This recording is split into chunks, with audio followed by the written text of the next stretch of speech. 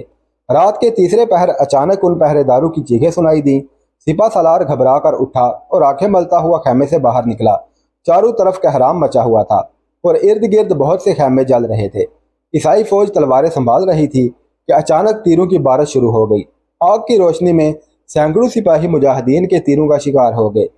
سپہ سالار نے فوج کو تاریکی میں پناہ لینے کا حکم دیا۔ سپاہی جلتے ہوئے خیموں سے ایک طرف ہٹنے لگے۔ اچانک چاروں طرف سے اللہ اکبر کے نعرے سنائی دیے اور آن کی آن میں مجاہدین نیچے اتر کر عیسائیوں کے حواس باختہ لشکر پر ٹوٹ پڑے۔ تاریکی میں عیسائیوں کے کئی سپاہیوں کی تلواریں آپس میں ٹکرا گئی۔ سپہ سالار نے اس امید پر کہ مجاہدین کی تعداد زیادہ نہیں ہوگی، فوج کو چاروں طرف بکھیر کر پہاڑیوں پر قبضہ کرنے کا حکم دیا، لیکن پتھروں اور تیروں کی سخت بارش میں ان کی پیش نہ گئی۔ صبح کے آثار نمودار ہونے تک نصرانیوں کی یہ حالت تھی کہ افسر کو اپنے سپاہیوں اور سپاہیوں کو اپنے افسر کی خبر نہ تھی۔ وہ درختوں اور پتھروں کی آڑ میں چھپ چھپ کر اپنی جانیں بچانے کی کوشش کر رہے تھے۔ مجاہدین عیسائیوں کے بہت سے گھوڑے چھین کر ان پر سوار ہو چکے تھے اور باقی گھوڑے جن کی رسیاں کاٹ دی گئی تھی بے تحاشا وادی میں ادھر ادھر بھاگ رہے تھے۔ بہت سے سپاہی ان کے پاؤں تلے روندے گئے۔ صبح کی روشنی میں عیسائیوں نے دیکھا کہ مجاہدین ان کے اپنے گھوڑوں پر سوار ہو کر ان پر نیزوں سے حملے کر رہے ہیں۔ نصرانی سپہ سالار کو امید یہ تھی کہ مجاہدین صبح کے آثار دیکھتے ہی فرار ہو جائیں گے، لیکن ان کا جوش و خروش دیکھ کر اس نے یہ محسوس کیا کہ وہ ایک فیصلہ کن جنگ کے لیے اس وادی کو منتخب کر چکے ہیں۔ میدان میں عیسائیوں کی لاشوں کی تعداد حوصلہ شکن تھی۔ مجاہدین کی نسبت ان کی فوج کی تعداد اب بھی 5 گنا زیادہ تھی، لیکن وادی میں مجاہدین کے پے در پے حملوں سے ان کے پاؤں اکھڑ چکے تھے۔ سپہ سالار نے مدافعانہ جنگ لڑتے ہوئے پیچھے ہٹنے کا فیصلہ کیا۔ وادی سے نکل کر اس نے ایک تنگ گھاٹی میں پہنچ کر محسوس کیا کہ اب اس کی فوج نیزہ بازو کی زد سے محفوظ ہو چکی ہے، لیکن یہاں بھی اسے اطمینان کا سانس لینا نصیب نہ ہوا۔ ایک بار پھر مہیب چٹانوں میں چھپے ہوئے مجاہدین کے نعرے سنائی دیے اور تیروں اور پتھروں کی بارش ہونے لگی۔ ایک پتھر سپہ سالار کے سر پر لگا اور وہ گر پڑا۔ اس کی موت کے ساتھ ہی سپاہیوں کے حوصلے ٹوٹ گئے۔ نائب سالار نے فوج کو تیزی کے ساتھ اس گھاٹی سے نکلنے کا حکم دیا۔ تیروں اور پتھروں کی بارش سے نکل کر ایک ہموار وادی میں پہنچ کر اس نے بچی کچی فوج کا جائزہ لیا تو 25,000 میں سے صرف 8,000 اس کے ساتھ تھے۔ پیچھے سے تعاقب کا خطرہ محسوس کرتے ہوئے اس نے فوج کو دم لینے کی بھی مہلت نہ دی۔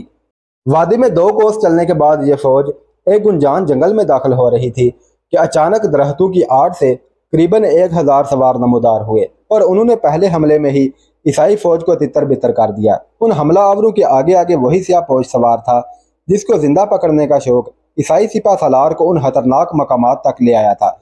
قریباً 2,000 عیسائی بھاگ کر جنگل میں جا چھپے اور باقی فوج نے تھوڑی دیر مقابلہ کرنے کے بعد ہتھیار ڈال دیے۔ مالکہ کی حفاظت پر الزیگری کو متعین کرنے کے بعد ازوغل 5,000 جانبازوں کے ساتھ قرطبہ، اشبیلیہ، قوس اور شمال مغرب کے دوسرے شہروں کی ٹڈی دل فوج کے ساتھ مدافعانہ جنگ لڑتا ہوا پیچھے ہٹتا گیا اور سیرا نویدا کے دامن میں پہنچ کر سرحدی عقاب کا انتظار کرنے لگا۔ فرڈینینڈ کو عقاب کی وادی میں اپنے سپہ سالار کی کامیابیوں کے متعلق نہایت حوصلہ افزا خبریں پہنچ رہی تھی۔ اس نے ازوغل کے پسپا ہو کر سیرا نویدا کی طرف ہٹنے کی خبر سنی تو دونوں افواج کے سپہ سالاروں کو حکم بھیجا کہ وہ ساحل کے شہروں کا رخ کرنے کے بجائے ازوغل کو دونوں اطراف سے گھیر لیں، اور اس کے ساتھ ہی اس نے ابو عبداللہ کو پیغام بھیجا کہ وہ فوراً مالکہ پر حملہ کر دے۔ ابو عبداللہ کو یہ اطلاع مل چکی تھی کہ مالکہ کی فوج کا بیشتر حصہ ازوغل کے ساتھ ہے اور الزیگری بہت تھوڑی فوج کے ساتھ شہر کی حفاظت کر رہا ہے۔ چنانچہ اس نے اپنی فتح کو یقینی سمجھ کر مالکہ پر چڑھائی کر دی۔ فرڈینینڈ کے زر خرید سرداروں کے علاوہ غرناطہ کے بعض ایسے لوگ بھی اس فوج میں شریک تھے جو اندلس میں مسلمانوں کے مستقبل سے مایوس ہو چکے تھے اور صرف زندہ رہنے کے لیے فرڈینینڈ کو خوش کرنا چاہتے تھے۔ جس روز ابو عبداللہ اپنی فوج کے ساتھ غرناطہ سے نکلا، اس سے ایک دن قبل سرحدی عقاب کی وادی میں فرڈینینڈ کی فوج کا صفایا ہو چکا تھا اور اس سے 3 دن بعد سرحدی عقاب کے جانباز ازوغل کے جھنڈے تلے جمع ہو چکے تھے۔ ازوغل کی فوج دشمن کی تعداد سے خائف تھی، لیکن شاندار فتح کی خبر سن کر ان کے حوصلے بڑھ گئے۔ ازوغل نے بدر بن مغیرہ اور منصور بن احمد کے ساتھ اپنی قیام گاہ کے ارد گرد تمام چوکیوں کا معائنہ کیا۔ بدر بن مغیرہ کے اپنے آدمیوں کے سوا کسی اور کو علم نہ تھا کہ وہ زندہ ہے۔ سپاہی ازوغل کے ساتھ ایک نقاب پوش کو دیکھتے اور یہ سمجھتے کہ بدر بن مغیرہ کے چھن جانے کے بعد قدرت نے انہیں ایک نیا مددگار عطا کیا ہے۔ اس کی قیامگاہ فوج کے پڑاؤ سے کچھ دور تھی اور ازدگل کے چند چیدہ افسروں کے سوا جو اس راز سے واقف تھے کسی اور کو وہاں جانے کی اجازت نہ تھی۔ الپ قذرہ کے جنگجو قبائل جوک در جوک ازدگل کے جھنڈے تلے جمع ہو رہے تھے۔ مدت کے بعد انہیں عقاب کی وادی کے مجاہدین کے دوش بدوش لڑنے کا موقع ملا تھا۔ چونکہ منصور بن احمد کو بدر بن مغیرہ کا جانشین سمجھا جاتا تھا، اس لیے انہوں نے ازدگل سے درخواست کی کہ ان کی قیادت منصور بن احمد کے سپرد کی جائے۔ منصور نے بدر بن مغیرہ کی ہدایات کے مطابق جنگ کا نقشہ تیار کیا اور قبائلی مجاہدین کو تمام راستوں پر پھیلا دیا اور انہیں ہدایت کی کہ جوں عیسائیوں کی فوج آگے بڑھتی آئے وہ عقب سے اس کے پیچھے ہٹنے کے راستوں کی ناکہ بندی کرتے آئے۔ یہ لشکر عقاب کی وادی پر حملہ کرنے والی فوج کے انجام سے بے خبر تھا۔ 5 دن سیرا نویدا کے دامن میں پڑاؤ ڈال کر اس کے سپہ سالار کے پیغام کا انتظار کرتا رہا، لیکن قبائلی مجاہدین نے چند بار شب خون مار کر انہیں آگے بڑھنے پر مجبور کر دیا۔ 3 دن کی پیش قدمی کے دوران چند بستیاں جلانے اور چند مردوں اور عورتوں کو قید کرنے کے بعد فرڈینینڈ کا لشکر اس خطرناک علاقے میں داخل ہو چکا تھا جہاں سرحد کے عقاب بے قراری سے اس کا انتظار کر رہے تھے۔ بدر بن مغیرہ نے اپنے چنے ہوئے 1000 جانبازوں کے ساتھ دشمن کے ہراول دستے پر حملہ کیا اور آن کی آن میں انہیں تتر بتر کر کے پہاڑوں میں روپوش ہو گیا۔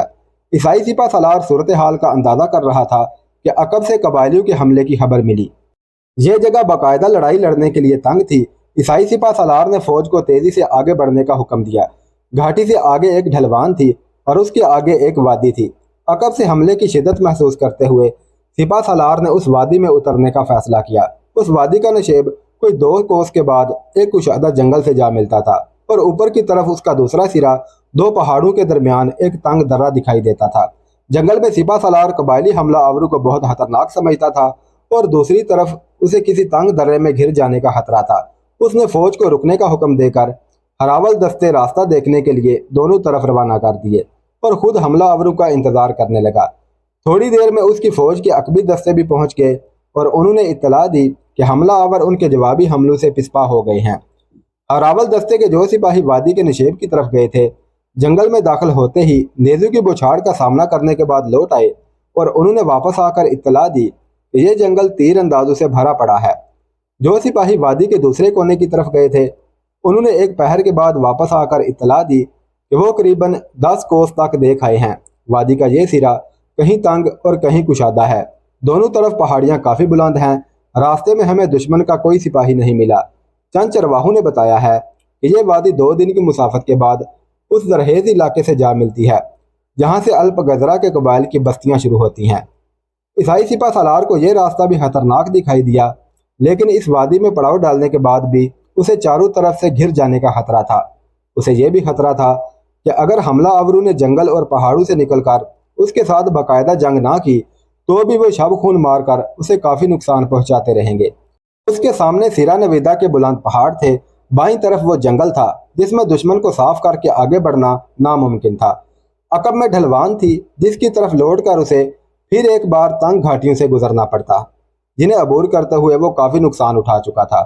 اسے یہ بھی احساس تھا کہ جنگل میں چھپی ہوئی فوج اس کے واپس مڑتے ہی پہاڑیوں پر پہنچ کر اس کا راستہ روک لے گی۔ ناچار اس نے دائیں ہاتھ مڑنے کا فیصلہ کیا۔ جب یہ وادی تنگ ہو جاتی پیادہ فوج کے سپاہی دشمن کے پتھروں اور تیروں سے محفوظ رہنے کے لیے دونوں کناروں کی پہاڑیوں پر چڑھ جاتے، اور جب یہ وادی کشادہ ہو جاتی تو وہ بلندی کے دشوار گزار راستے چھوڑ کر سواروں کے ساتھ جا ملتے۔